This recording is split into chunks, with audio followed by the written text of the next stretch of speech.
attributes of God. Pwede ba natin palakpakan ng Diyos ng masigabong palakpak? Thank you, Lord. Thank you, Jesus.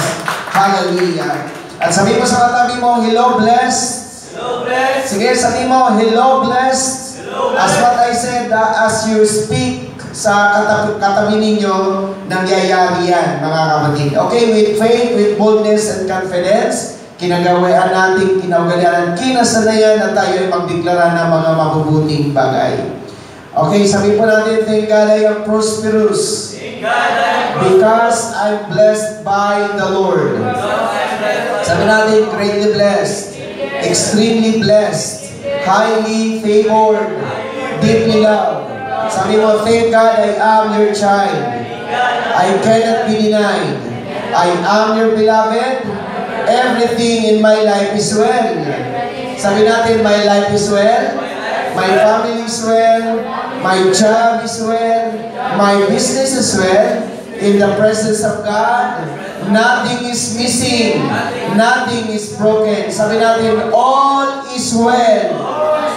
Kaya mga kapatid, kapag tayo ay kinukumusta, even though we are not denying the reality na may nararanasan tayo, may pinagdadaanan tayo, pero if someone is going to ask you, how are you, brother or sister? Ang isasagot mo lang ay, all is well. Bakit? Nasa Bible ba yun? Yes. Ang babaeng balo na kamamatay lang ng kanyang batang anak na lalaki, nang tinanong siya ng man of God, which Elijah, kumusta ka? Kasalukuyan nagluluksa sila, kasalukuyan patay ang kanyang anak. They are not in good situation, pero ang sagot po ng babae, all is well. Doon po natin kinuha yun. And what happened? Na ano nangyari doon sa sitwasyon? Nabuhay ang kanyang anak. So, mga kapatid, kaya kapag tayo ay nakakaranas, sa totoo, hindi maganda, pero ang ating bibig kasi, all is well. Amin po ba? O, subukan mo ang katabi mo, sabi mo, kumusta ka na, kapatid? Okay, lakasan natin, sabi natin, all is well. Ganun po, mga kapatid. Hallelujah. Hindi yung pag kinumusta, kumusta na si Archie? Uy, wala ka bang alam? May alam ako. Hindi ganon.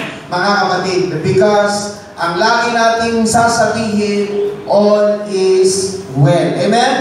Again, we're still here in Book 5, which is entitled, Who He Is Regards Us. At ang ating pong text, mga kapatid, ay in Deuteronomy 32:3 and 4. For I will proclaim the name and the presence of the Lord. Concede and ascribe greatness to our God. He is the rock. His work is perfect. For all His ways are law and justice. A God of faithfulness without breach and deviation. Just and right is He. Kaya ang Diyos natin, ganyan po, tulad ng sinasabi ko, the purpose why we study the characteristics of God, the attributes of God, the traits of God, ay para later on or little by little, tayo ay makatulad sa Panginoon. Kasi ang sabi po ng Bible, be perfect just as your Father in heaven is perfect. If God is faithful, be faithful just as your God whom you are worshiping is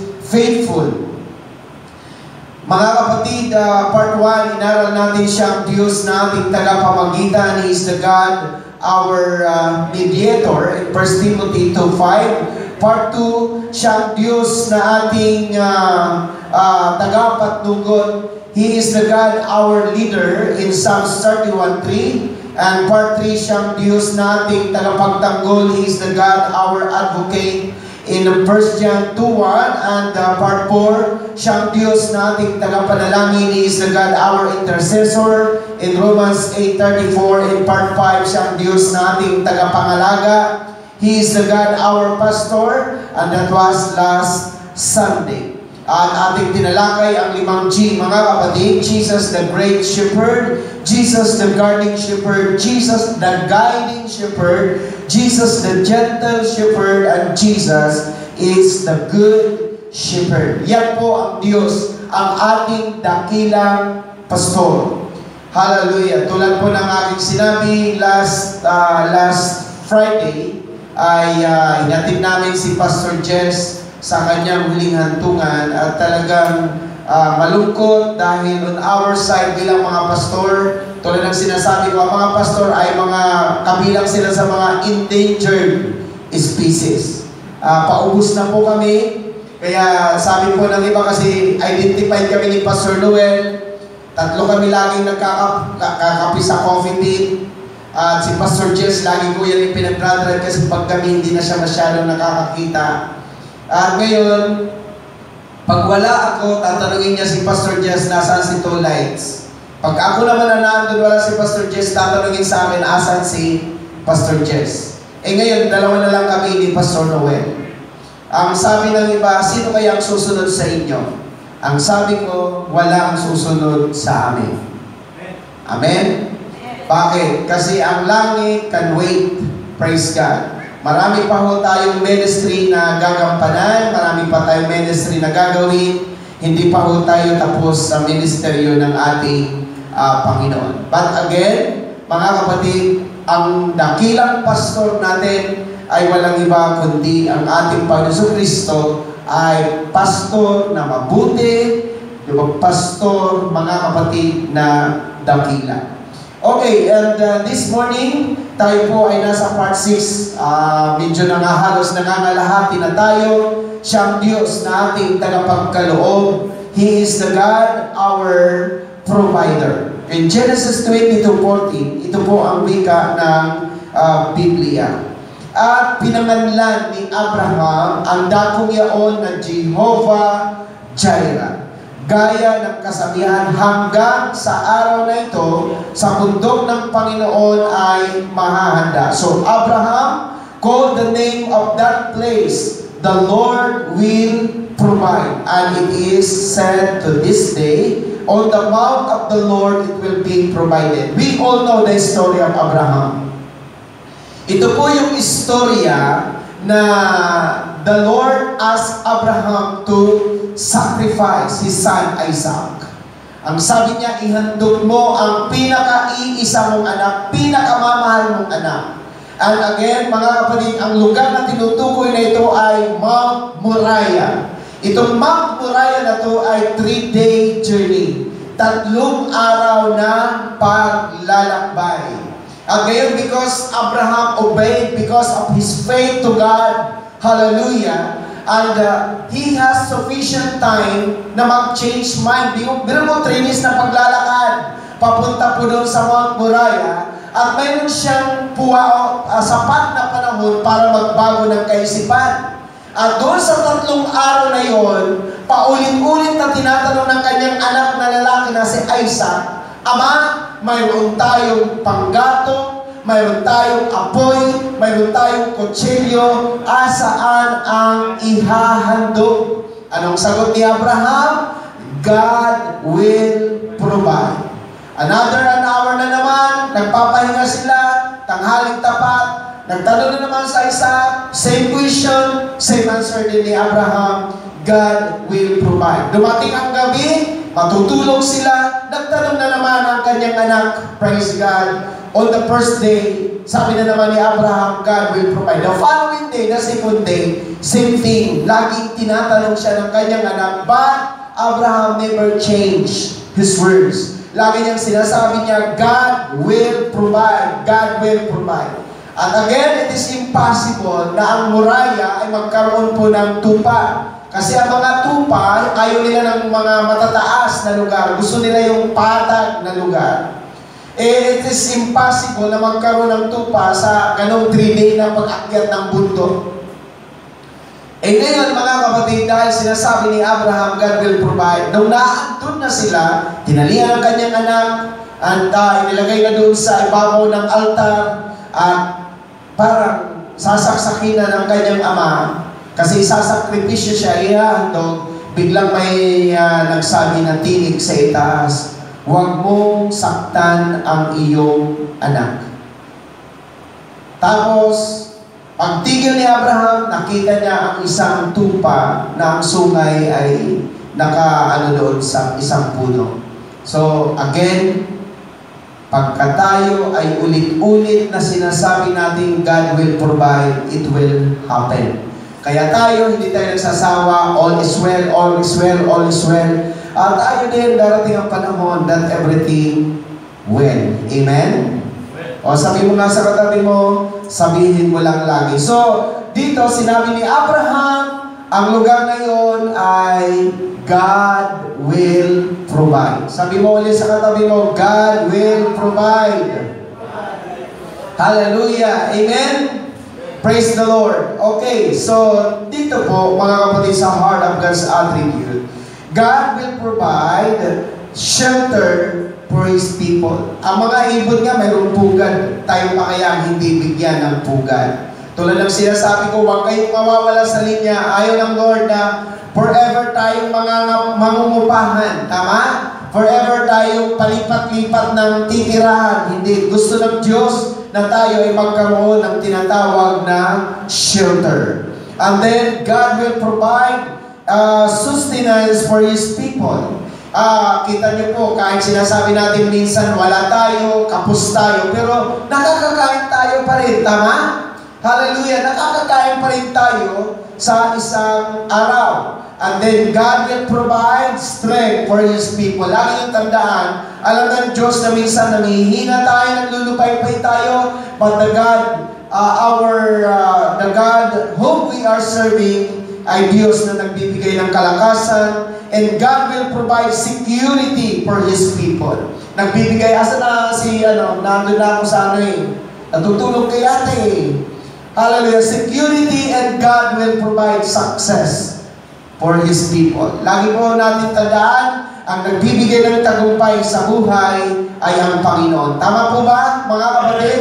So again, shelter, sustenance, strength, security, and success, ang Diyos na sinasamba mo, ang Diyos na pinaglilingkuran mo, at Diyos na sinasampalatayanan mo, Diyos na kayang i-provide ang lahat ng ating pangangailangan. Amen? Palapakan natin ang Diyos ng malakas. Hallelujah. Psalm 68:10. Ang iyong kapisanan ay tumahan doon. Ikaw, O Diyos, ipinaghanda mo ng iyong kabutihan ang dukha. Mas maganda sa English eh. Your flock found a dwelling place in it.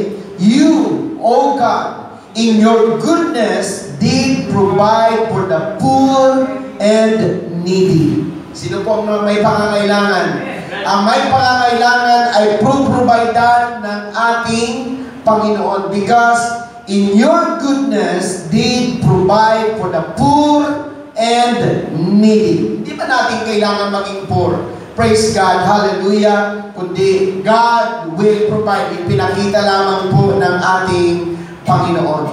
In 1 Timothy 6:17, other people depending sa kayamanan. Tandaan po natin, hindi masama maging mayaman, hindi masama maging mapera, pero hindi po siya kayang pagdependihan yung kayamanan. Kaya ito ang bili ni Pablo kay Timoteo. Ang mayayaman, sabi mo sa katabi mo, kasama ka. Parang ayaw yung yumaman. Ang hirap maging mahirap. Gusto mo kumain, hindi ka makakain. Gusto mong bumili, hindi ka makabili. Gusto mong mamasyal, hindi ka makapamasyal. Gusto mo magbigay, hindi ka makapagbigay. Puro mahirap yung wala, mga kapatid. Mahirap ang maging mahirap. Kaya ang mayayaman sa sanglibutan ito ay pagpilingan mo na huwag magsipat mataas ng pag-iisip at huwag umasa. Yan ang sinasabi ni Pablo. Huwag umasa sa mga kayamanang di nananatili. Maliwanag ba na ang riches ay hindi siya everlasting, hindi siya nananatili, kundi sa Diyos na siyang nagbibigay sa atin ng sagana ng lahat na, sabi nga natin, lahat ng mga bagay. Lahat ba yung pinoprovide ni Lord? Maliwanag yun eh. Sabi niya, kundi sa Diyos na siyang nagbibigay sa ating sagana ng lahat ng mga bagay upang ating ikagala. Sino nga naman ang malungkot kapag pinubay ang pangangailangan? As for the rich in this world, charge them not to be proud and arrogant ang contemptuous of others, nor to set their hopes on uncertain riches, but on God, who richly and ceaselessly provides us with everything for our enjoyment. Kita mo, gusto ng Lord, nag-i-enjoy tayo sa buhay, tama? Parang kaya nyo talaga. Naintindihan nyo ba ang amin? Di ba, itinuro ko na sa inyo ng several times. Ang amin, ibig sabihin yan, mangyari yan sa akin. Tama? Amen. Hallelujah. Sabi mo nga, for your enjoyment. Gusto ng Diyos, masaya tayo lahat. Praise God. Kaya pinoprovide niya ang lahat ng ating mga pangangailangan.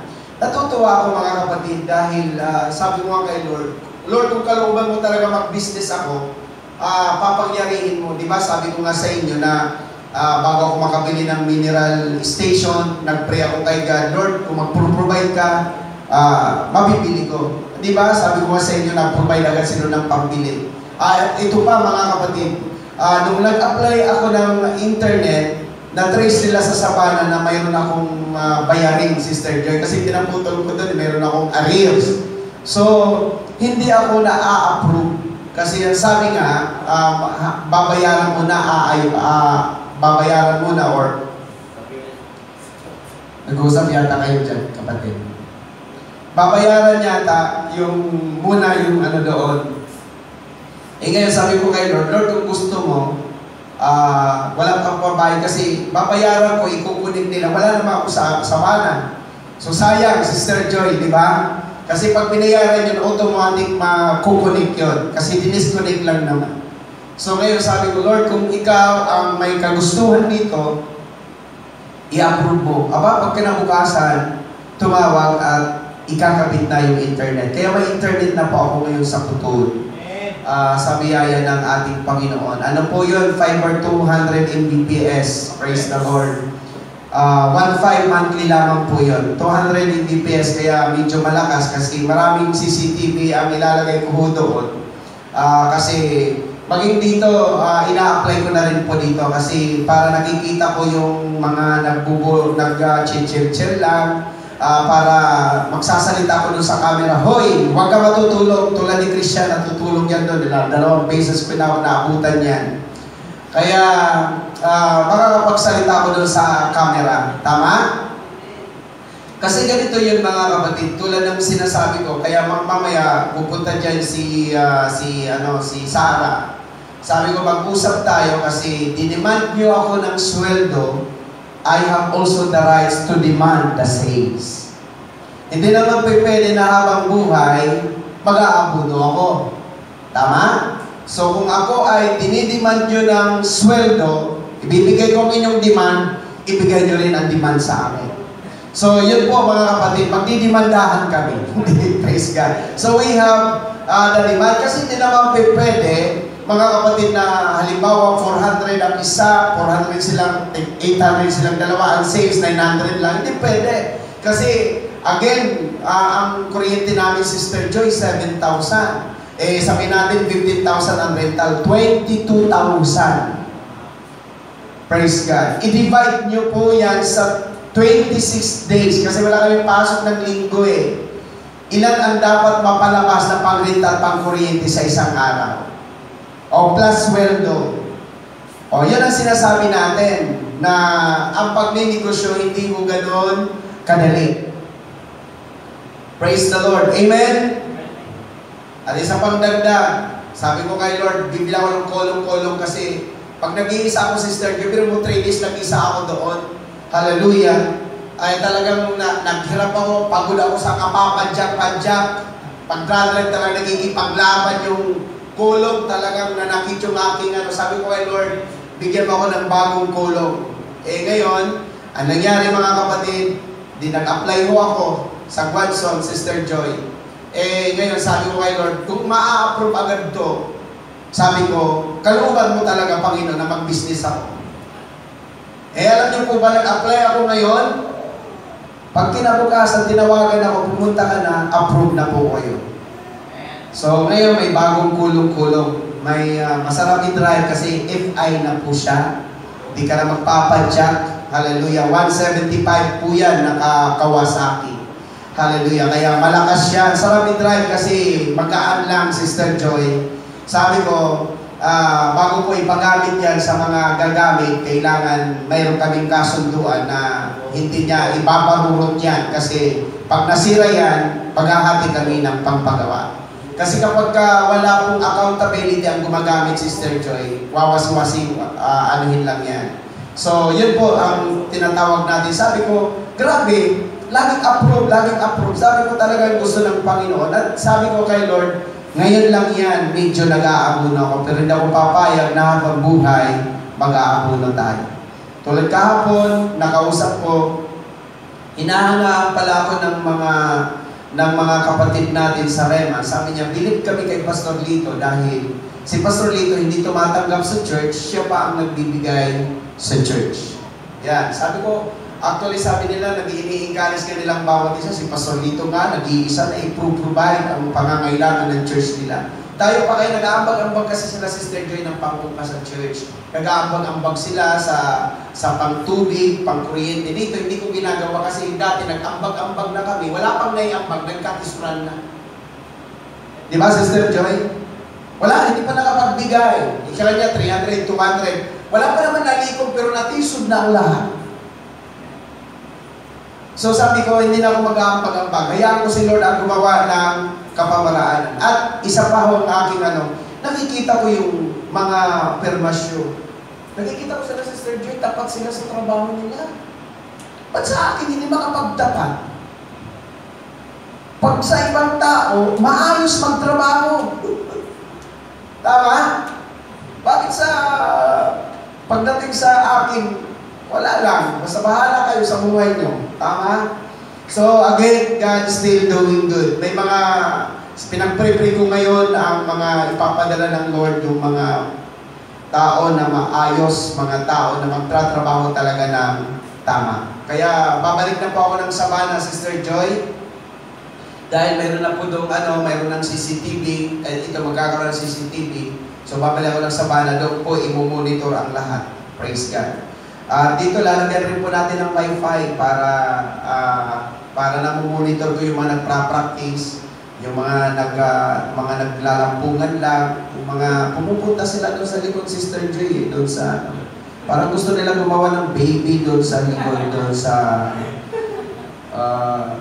doon sila kasi minsan pag nandito nawawala minsan yung mag-partner, pumupunta doon sa dulo. Okay, so made in highly favored. Yung nila, baby. So again, tapayamanin tayo ng Lord for our enjoyment. Tama? Ba't ko nabanggit yun, mga kapatid? Kasi nawala yung lunch natin, Sister Joy. Gusto ko yung ako nga, nahiya ko kay Sister Joy makikain sa kanila Pero nilalakasan ko na lang ang loob. Siguro baka nakalista na yung mga babayarin ko, baka at the end of the month. So, ito yung mga ikinain mo dito sa bahay. Praise God. Pero, hindi naman limit sa kanila. Pag ang pastor, bless mo, hindi mawawalang blessing sa kanila. Ang magbigay nga daw ng malamig na tubig sa lingkod ng Diyos, hindi mawawala ng gantimpala sa kanila. Kaya, hindi kawala ng mag-bless sa pastor. Ako, kahit hindi nyo ako i-bless, mabubuhay ako, pero mas maganda i-bless nyo ako para lalo pagpalain kayo. Tama? So, praise God. Sabi mo, I like that. Okay, ang ganda ng enjoyment, Sister Jane. Pagkatapos nun, may piging tayo. Sayang yung kabila Kainan doon, mga kapatid. Hallelujah. May mga member kasi na gusto nila nakakakain. Maganda yung busog na spiritual, busog pa physical. So, mangyayari yan. Kapag tumakbo na po yung ating mineral station, dalawa yan. Umayos na, Sister Joy. Kumikita na. Gasino lang naman ang 2,000 or 1,500 na pagkain natin every Sunday. Kaya lang po yan. Para tumatama si Mikailo. Tumatama kayo lahat. Praise God. Hallelujah. Hindi lang ako nananaba. Ako nananaba. So maganda kasi yung may fellowship tayo. Amen? Okay, sabi mo nga, enjoyment. Okay, next po. Praise God. Psalm 65:9, inyong dinadalaw ang lupa at dinidilig mo, iyong pinayayamang mainam ang ilog ng Diyos ay puno ng tubig, iyong pinagtataanan sila ng trigo pagkat inihanda mo ang lupa. Maganda sa English. Praise God. You visit the earth and saturate it with water. You greatly enrich it. The river of God is full of water. You provide them with grain when you have so prepared the earth. So ang Lord pala nagbibigay ng ani. Kaya siya ang nagpapaulan, siya po ang nagdidili ng lupa para magkaroon po ng tinatawag nating ani, mga kapatid. And also here in asa na tayo mga kapatid sa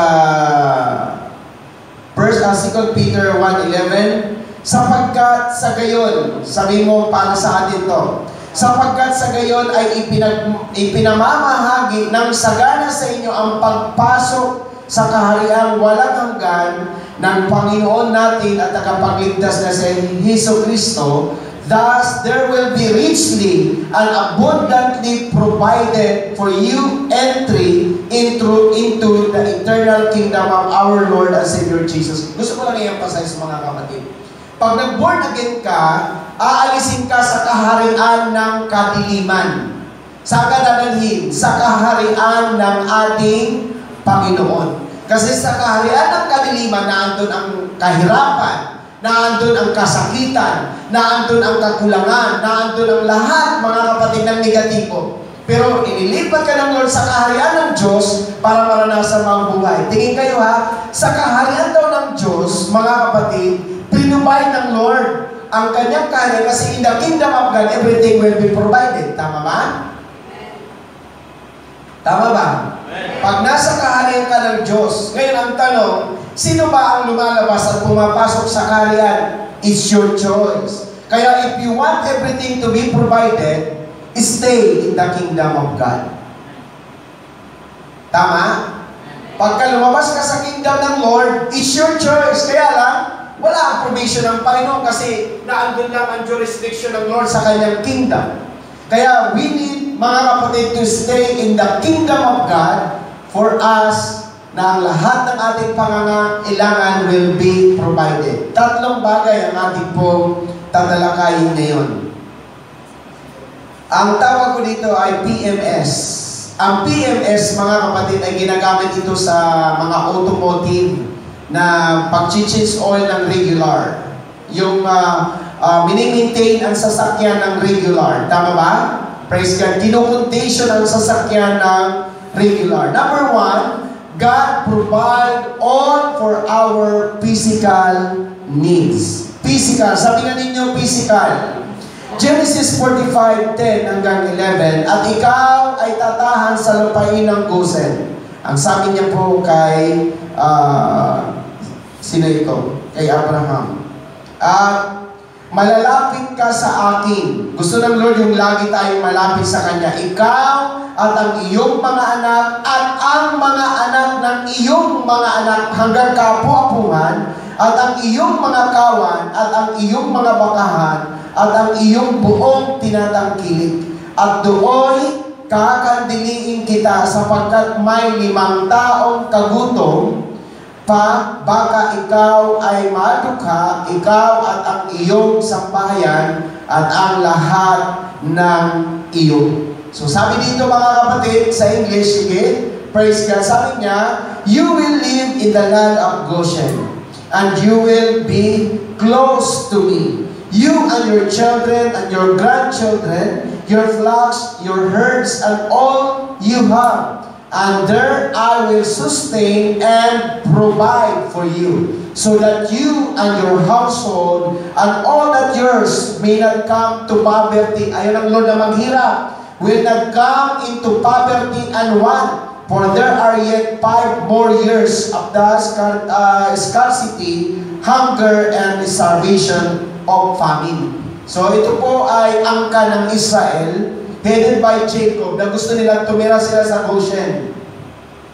Kasi doon sa Goshen, doon sila isusustain, doon iproprovide ng Lord. Kasi ang sabi ng Lord, ayaw ng Lord na magkaroon sila ng kahirapan or poverty or one, pangangailangan. Gusto ng Diyos, everything is provided. Kaya tingin kayo sa akin, bakit may particular si Lord na lugar para i-provide niya ang lahat ng pangangailangan ng tao? Bakit hindi na lang sa lahat ng lugar? Bakit ito sila Jacob, itong Israel, kailangan pa maglakbay papuntang Goshen para i-provide ng Lord ang pangangailangan? Of course, ang Diyos tinitingnan yung obedience ng tao. Dapat tayo sumusunod. Sabi mo nga ulit sa katabi mo, just obey.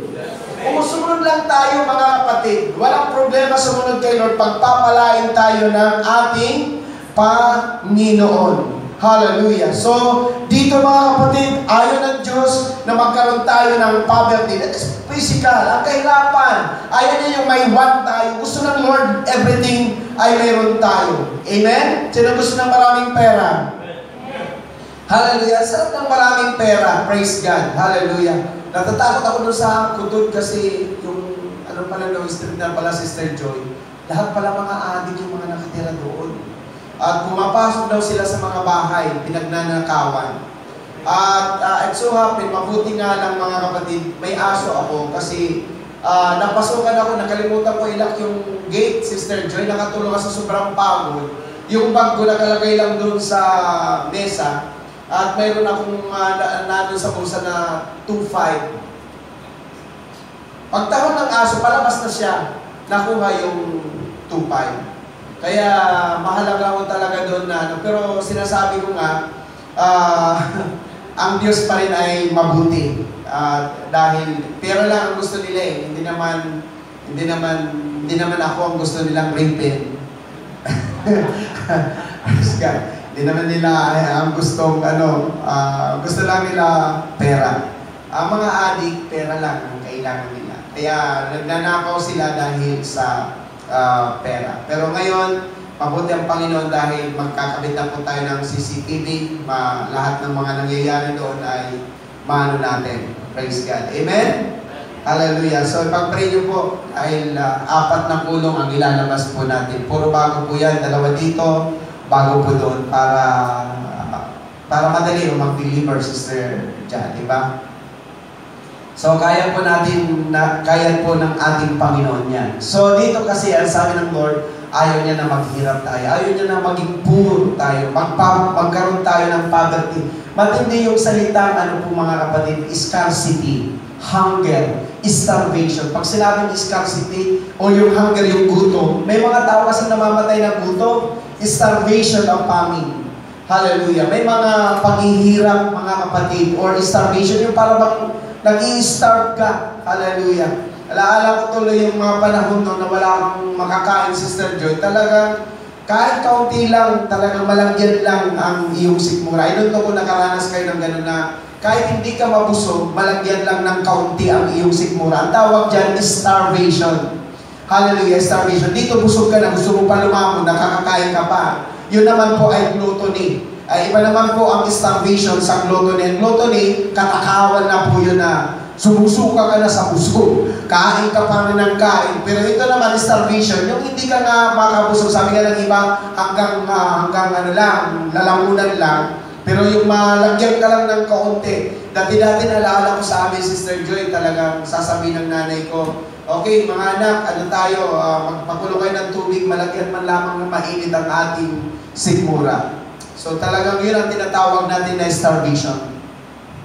Pero ayaw ng Diyos na makaranas tayo ng ganyan. Kaya sabi ng Lord, dadali ko kayo sa Goshen, sabi niya sa mga Israelites, and there I will provide, kasi ayaw niyang magutom. Ganon din tayo mga kapatid. Stay in the church. Hallelujah. Kasi itong church na ito, this is the place of God. Kaya nga dito tayo humuhugot ng lakas, humuhugot ng pag-asa, because dito ang Lord tumutugon. Tama? Mga kapatid.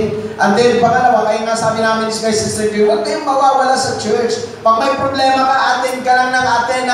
Hindi yung may problema ka, hindi ka na a-attend. Tapos, i-unfriend mo pa, maglilib ka sa group. Ito ang problema sa mga Kristyano. Pagka may problema, leave sa group. Si Jaja naglilib sa group yan. Ang daming mga naglilib sa group. Pag may kaunting problema, leave the group. Tingin kayo sa akin, pag nag-lead ba kayo sa group, yayaman ba kami? Meron ba? Wala naman affected doon eh. Si Archie, nag-lead din niya ng group. Ang dami mga nag-lead. Si Sean, nag-lead din niya ng group. Saan paano pa kaya nakukuha nila pag nag-lead sila? Sisikat ba sila? Magiging celebrity ba sila pag mag-lead sa group? Wala naman, di ba? Ako ba affected pag mag-lead kayo? Hindi. Hindi naman ko yayaman pag nag-lead kayo. Parang paparamdam mo mag-lead ka. O ngayon, pag nag-lead ka, yayaman ka ba? O sige, mag-lead kayo lahat pag yayaman kayo. Pero kung lalong magiging worse ang buhay mo, ayan ang malaking question. Hallelujah. Kasi kahit doon, kung hindi kayo mag-lead, kahit paano, mayroon kang maano ng mga chat, mayroon kang mga encouragement na makikita. Praise God, makikita magpapatuloy. Huwag niyo ugalin yung lead sa group. Pag may konting problema, lead the group. Nagkakaintindihan daw tayo. Ang purpose ng grupo na yan ay communication lang. Communication purpose. Oo. Ngayon, bakit pag may Michelle, lead the group. Jaja, lead the group. Sean, lead the group. Archie, lead the group. Aba, lahat sila nag-lead. Alam, natatawa lang ako sa mga ganyang attitude, no? Praise God. Maganda yung maganda yung lagi kong sinasabi sa Facebook, huwag niyo pong iparamdam masyado kang saktan kasi minsan ang iba inilalagay doon yung paramdam niya sa boyfriend niya doon. Imbes na kayo nakakaalam, nalalaman, public yan eh. Tama? Huwag niyo ipahayag yung inyong mga damdamin sa Facebook. Praise the Lord. Hallelujah. Ang Facebook, ang purpose lang po noon ay ano mo yung mga magagandang bagay. Alam niyo po, nakapunta kami sa bang lugar ito, Singapore. Alam niyo po ba sa Singapore doon, ikinukulong ho yung mga media na mag-take ng mga lugar na mahirap. Kung baga, halimbawa, bawal ilabas sa media yung weak side ng kanilang bansa. Wala kang makikita na sa Singapore na mga squatter.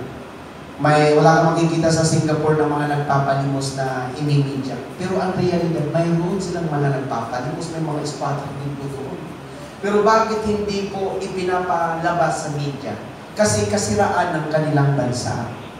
Yan po ang akin din pinupunto. Ang Facebook mo, halimbawa, nakalagay Tin, si Tintin.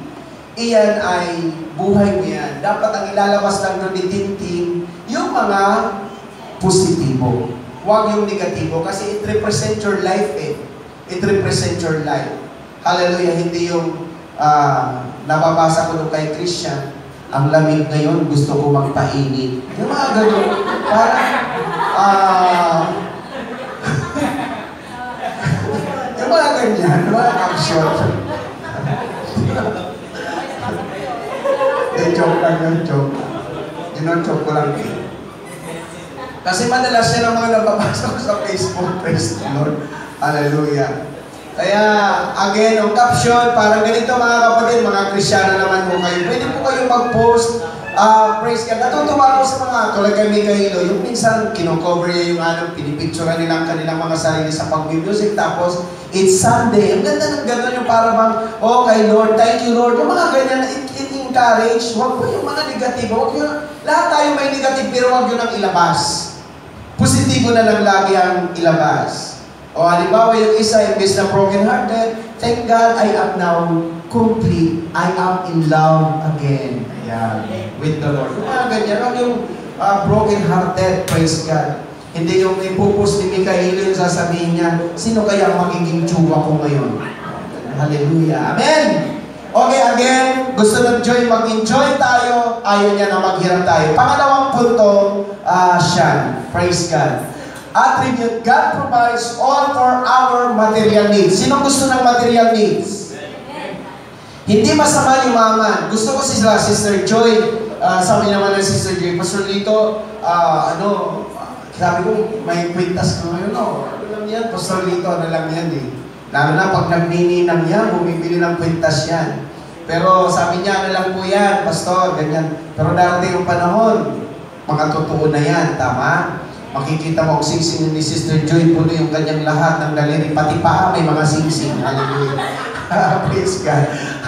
Hindi masama. Praise God. Sa ibang bansa nga, may pulseras. Pati paa may pulseras. Pati liig may pulseras. Hallelujah. Hindi masama yumaman. Kaya bless ako sa bahay nila. Sila, I'm happy pag nakikita ko tuwing papasok ako, may bago sila. Kita mo ang salisit nila ngayon, bago. Praise the Lord. Ang table nila, bago. I am always expecting that there is something new. Bakit? Maganda yan, nagpro-provide sila, may mga gamit. Kasi pag lumipat sila, hindi na sila lilipat ng mas maliit. Ang hahanapin nila yung mas malaking upahan. At kapag hindi na sila makahanap ng mas malaking upahan, ang ipoprovide na ng Lord, bungalow na bahay nila. Ganun po ang Panginoon. Amen? So God is really good. Hindi natin alam ang gagawin ng Panginoon. Ngayon, sabi ko mag-business. Lahat tayo mag-business. Walang masama mag-business para may pera. Kita mo si Archie. May business yan. Ayaw ko, siguro ang test yan ngayon, 1,000, Sister Joy. Ang daming sales. Ang tubo niya sa isang electric pan, 300. Praise God. Nakukumpuni niya ng 200, ibibintan niya ng 500. May 300 siya. O ilan ang bibintan niya sa isang linggo, Sister Joy? Pagdating ng panahon, mga kapatid, may araw na ng electric pan. Si Archie, praise God. Pero ang maganda, lagi yung tandaan, sa business, gusto ng customer yung after sales. Na hindi lang kayo nakabinta, pakabinta nyo, bahala ng masira agad. Hindi po. Kinukumusta. Halimbawa, after a week, kumusta na po ang electric pan na naibinta ko sa'yo? Sira na ba? Kasi may mga nagbibinta na sira agad, Sister Joy. Maganda yung concern ka sa binibintahan mo. Amen? Kasi ang mga tao gusto nila, actually ngayon, ako po natutuwa kasi ang daming tumatawag din sa akin ngayon dahil may after seat po ako sa Yero. Halimbawa, nag-order na yung Sister Joy na ikabit na after 1 week, babalik ako, okay po ba yung Yero natin? Sakto po ba ang estimation? Natutuwa sila sa ganun, yung concern ka sa kanila. Kaya mahalaga yung after sales. Are you a church? So God will provide our material needs. Basa tayo. Sige po, Sean. Naglalag? Jeremiah 33:9. At ang bayang ito ay magiging pinakapangalan ng kagalakan sa akin, pinakakapurihan at pinakakaluwalhatian sa harap ng lahat ng mga bansa sa lupa na makakarinig ng lahat ng mabuti na gagawin ko sa kanila. At mga tatakot at magsisipanginig dahil sa lahat na mabuti at dahil sa lahat na kapayapaan na aking pinagsikapan sa Kanya. Maganda sa English ulit, para mas naintindihan natin. And Jerusalem shall be to me a name of joy, a praise and glory before all the nation of the earth that hear of all the good I do for it. And they shall fear and tremble because of all the good and all the peace, prosperity, security, and stability I provide for it. Yan po ay mga material. Pag sinabing prosperity, material yan, mga kapatid. Prosperous tayo ng material, spiritual, everything. Security. Ano bang ibig sabihin ng security? Secured ka. Wala kang pinag-aalala kasi secured ka. Si Manny Pacquiao, dahil sa mayaman na siya ngayon, pinagpala ng Lord, secure na ang buhay nila. Secure ang kanyang mga anak. Yun ang sinasabing security. Hallelujah. Hindi po yung gwardiya na maglalagay ka ng gwardiya. Praise God. Hindi po. Security means, at is ka sa buhay, okay ang iyong buhay. Amen? Gusto nyo ba ng secure na buhay? Hallelujah. Maganda. Sabi ko nga, pagdating ng panahon, magmi-meeting-meeting tayo. O tara, meeting ang music sa Starbucks. Aba, hindi na mga palibre ang mga yan. Paunahan na ng dukot. Bakit? Successful na si Sean, successful na si Mikaelo, successful na si Archie. Lahat tayo mga successful na. Magpapalibre pa kayo. Amen? May mga card na rin tayo. Praise God. O Pastor, pagkakaroon tayo ng event sa church, kailangan natin ng kalahating milyon. O ako na po ang 100 million. Sabi na, ako na rin po ang 50 madali ang pero pag wala tayo, mahirap, mga kapatid. Kaya, it's good, I pray na lahat tayo magtagumpay. Sabi mo nga ulit, magtagumpay. Kaya dito, mga kapatid, ang Diyos gusto ng material. Lahat tayo may material. Okay, next. Praise God. Last point. Attribute number 3, God provides all for our spiritual needs. Hindi yan nakakaligtaan. Basa tayo agad.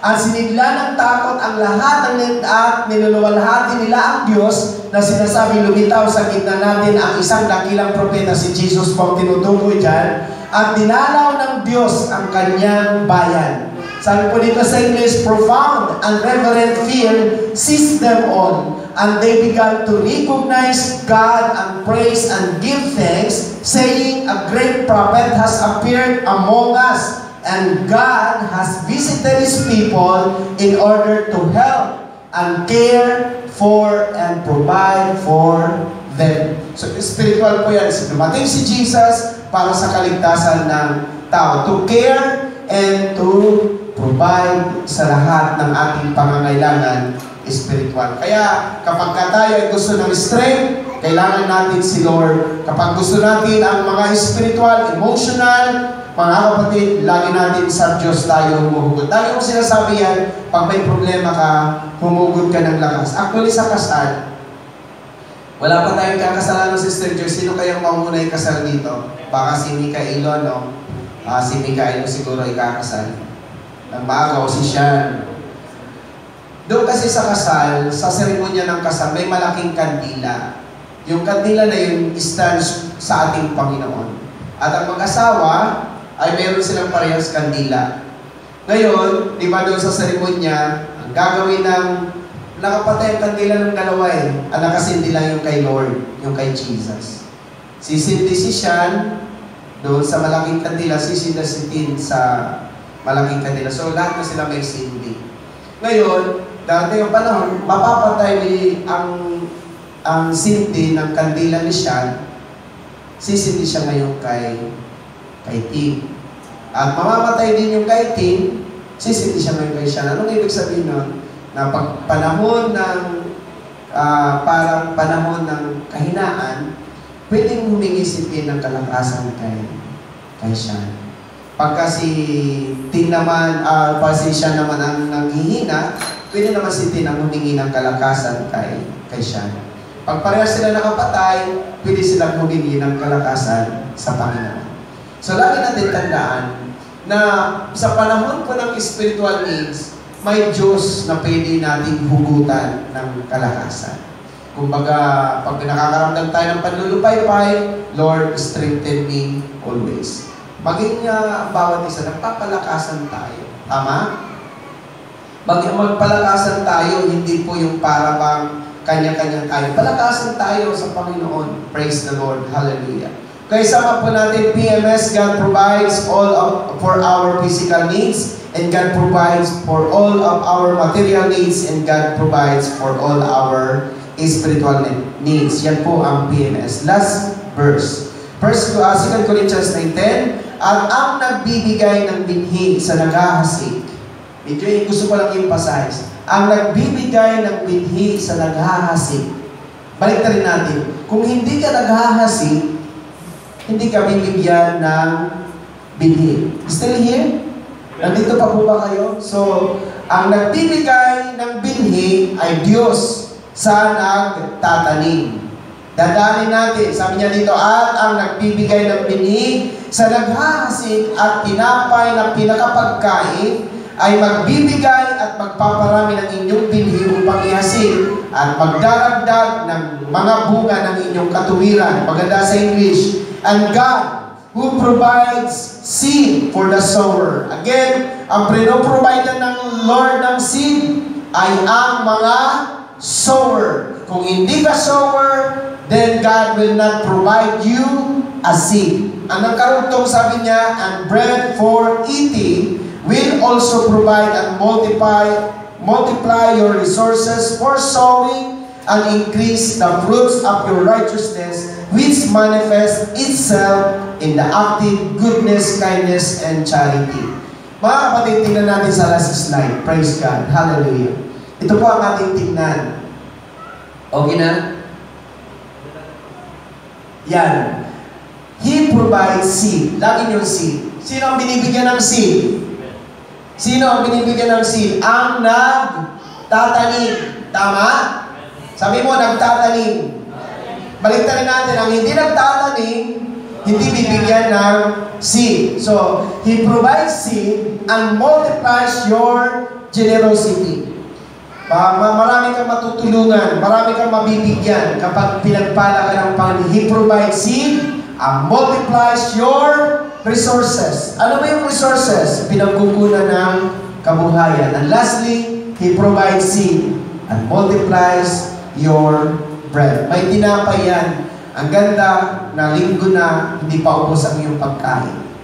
Tulad yan ang sinabi ko nung nakaraan, if you could remember, sabi ko nga sila, Sister Joy, mag-grocery yan ng Lunes for the whole week.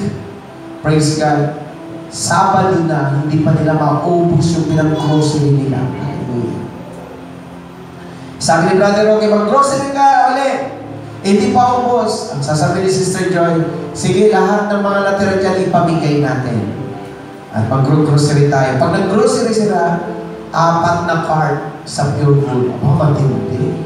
Mayaman si Sister Joy. Hallelujah. Bakit? Kasi, mga kapatid, kapag giver tayo, sower tayo, imposible na hindi pagpalain ng Lord ang ating mga resources, yung ating kabuhayan. Amen?